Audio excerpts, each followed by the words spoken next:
Знаете, в истории чеченского народа никогда не было, чтобы чеченский народ избирал себе лидера неграмотного, некультурного, неадекватного человека. В истории чеченского народа всегда лидеры были грамотные, добросовестные, уважаемые, мужественные и благородные. Посмотрите, к примеру, на Джохара Дудаева. Да? Великий человек, достиг высот в военной карьере, да, еще при советской армии. Этого человека уважает весь мир.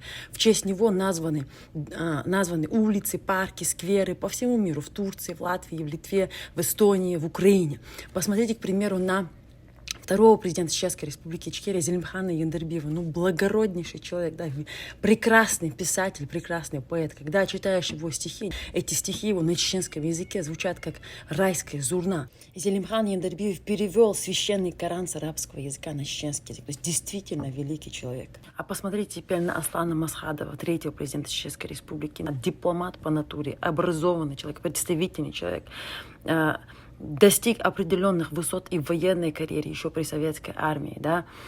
Человек, который прошел свой политический путь кристально чисто и честно. Человек, который пришел к власти Чеченской Республики совершенно демократическим путем. Ему не пришлось взрывать дома в Москве, в Волгодонске, как это сделал Путин для того, чтобы прийти к власти. Ему не пришлось расстреливать парламент собственной страны, чтобы прийти к власти, как это, к примеру, сделал русский президент Ельцин в 1993 году. То есть Масхад — это действительно честный, благородный лидер был, да? И алкашом, как Ельцин, он не был, и военным преступником, как Путин, он не был.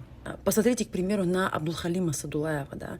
Четвертого президента Чеченской Республики Ичкерия. Какой благородный человек, грамотный, насколько красиво он доносил нашу религию, насколько красиво он разговаривал, да? Когда вот люди слушали его, да, вата, действительно, людям было приятно его слушать, это притягивало к религии. А теперь посмотрите на тех религиозных деятелей, которые считаются там советниками глав оккупационной администрации. На них смотреть невозможно, не то, что на них слушать, действительно на них смотреть невозможно, отвратительные лица. В истории чеченского народа никогда не было прецедентов, чтобы чеченский народ избирал себе неадекватного, некультурного, недоразвитого лидера. Однако в истории русского народа такое было. К примеру, царь Иван V, да, это брат Петра I. Совершенно неадекватный, недоразвитый человек. И русский народ ему следовал и считал его царем. Не то, что у нас неадекватных не было, у нас даже царей в Чеченской Республике не было. Мы всегда жили в обществе, где было равноправие и уважение.